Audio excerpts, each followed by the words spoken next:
Cuek. Jenny yang bertugas menjaga Kim menoleh ke arah pintu saat seseorang pria mengenakan topi dan menutup wajahnya dengan masker menerobos masuk. Jenny berdiri dari duduknya dan mendekati pria yang memiliki manik mata yang sama dengan Kim. "Kenapa kau kesini?" tanya Jenny menghilangkan rasa penasarannya. Pria itu menolehkan seruan Jenny. Ia hanya menatap tubuh lemah Kim dengan manik berkaca-kaca.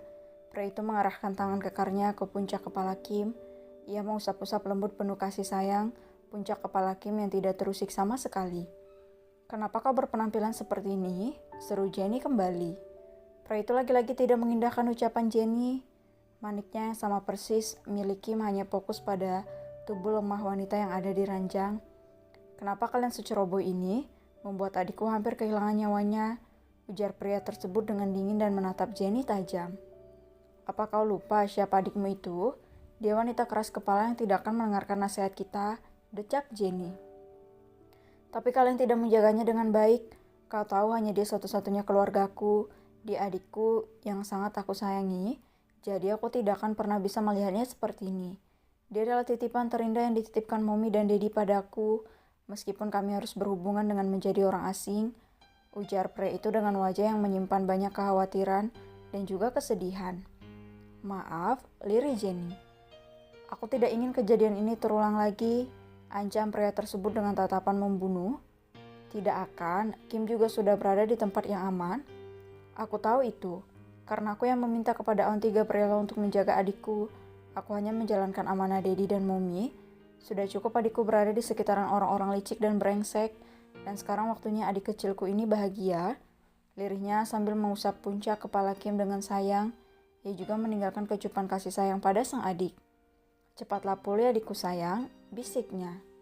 "Kembalilah sebentar lagi suaminya akan kembali," sela Jenny dengan wajah khawatir. "Biarkan aku di sini sebentar saja, Larry. Please, aku hanya ingin menatap wajah adikku yang selalu mengingatkanku dengan Mommy.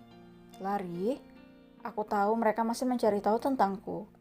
Maka berhati-hatilah dan kendalikan dirimu. Kau bisa membuat Kim dalam masalah. Apa kau lupa Nyonya Caroline? Dia tidak akan mudah menyerah begitu saja. Dia akan mencari masalah yang membuat Kim menderita." "Aku tahu itu. Maka berhati-hatilah. Dia masih mengikuti Kim kemanapun. Apalagi sepupu murahanmu itu berada di mansion Kato." "Apa yang kau katakan?" "Clara, dia berada di mansion Kato." "What? Dia masih saja mengharapkan Tuan Muda Kato. Apa dia tahu tentang Kim?" "Entahlah, tapi dia akan menjadi benalu di pernikahan Kim." "Itu tidak akan terjadi. Sudah cukup adikku menderita atas semua rencana licik mereka." "Apa rencanamu sekarang?" "Mengikuti rencana Aunty Gabriela menjebak musuh di kandang sendiri." "Bagaimana denganmu? Apa yang kau dapatkan dari dua wanita itu?" "Seperti tebakanmu, salah satu dari mereka dalam mata-mata Aunty Caroline." "Siapa?" "Wanita tomboy itu." "Lucy? Dia bersih? Apa kau yakin?" Yakin." Mereka terdiam dengan pikiran mereka masing-masing dengan tatapan menerawang ke arah Kim. Jenny harus selalu waspada dalam mengawasi sekeliling yang bisa saja adalah seorang musuh. Firasatnya selalu tepat soal menelisik gerak-gerik seorang pengkhianat. "Apa yang kau temukan, Larry?" Jenny menghilangkan kesenyapan di antara mereka. "Aku belum menemukan mereka," saut pria itu sendu. "Pergilah, Larry," suruh Jenny. "Aku takut ada yang datang dan melihat penampilanmu seperti ini," sambungnya. "Baiklah," patuh pria itu, lalu ia berdiri dari kursi yang berada di sisi kiri Kim. "Aku titip dia," pintanya sambil memberikan kecupan sayang kembali kepada adiknya. "Bersabarlah sedikit, girl. Kakak janji akan menemukan mereka," bisiknya dan ia menyeka sudut matanya yang berair. "Larry," seru Jenny memperingati pria itu. Pria itu pun menjauh dari sang adik dan berjalan ke arah pintu balkon.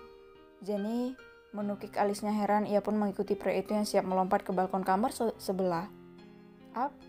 Seruan Jenny terhenti saat mendengar pintu kamar rawat Kim terbuka. Dia selalu saja peka. gumam Jenny. Jenny kembali masuk ke dalam kamar dan ia mendapati suami Kim di sana, di sisi Kim.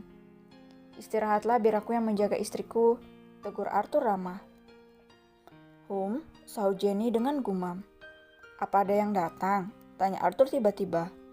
Hah? Kenapa? Tanya Jenny gugup. Aku mencium wangi maskulin, tanya Arthur lagi dengan hidung mengendus dan raut wajah heran. Mungkin itu parfum Julio? Jawab Jenny seadanya. Pria setengah masak itu. Iya. Apa dia memiliki pribadi ganda? Bukankah bau parfum pria itu sangat manis dan menyengat? Seru Arthur dengan wajah bingung dan penasaran. Dia memang seperti itu, balas Jenny lagi. Begitu rupanya, gumam Arthur. Selamat malam, ucap Jenny yang sudah bersiap merebahkan tubuh mungilnya di atas sofa.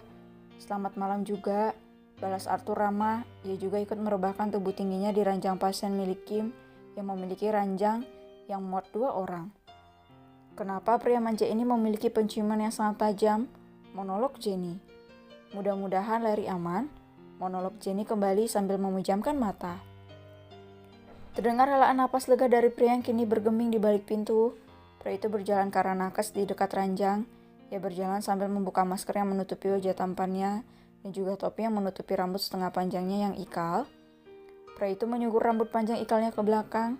Ia membuka laci dan menggapai sebuah bingkai foto memperlihatkan sebuah gambaran keluarga bahagia. Mommy, Daddy, aku merindukan kalian. Aku janji akan menjaga adikku Kimberly.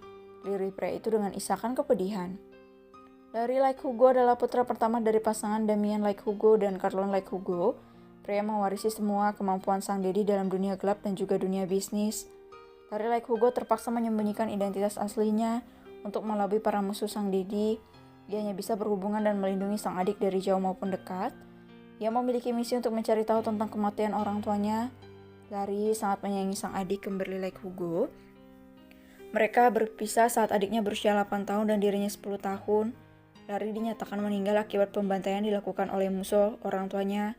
Beruntung dirinya diselamatkan oleh pelayan setia dedinya dan Kimberly sendiri diselamatkan oleh asisten kepercayaan Daddy Damian.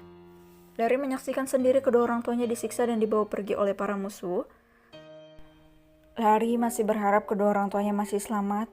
Inilah misi Larry mencari tahu semua informasi tentang membantai berdarah di kediamannya belasan tahun yang lalu. Aku berjanji akan menghabisi mereka semua. Dan kalian tenang saja, adikku akan selalu aman bersamaku.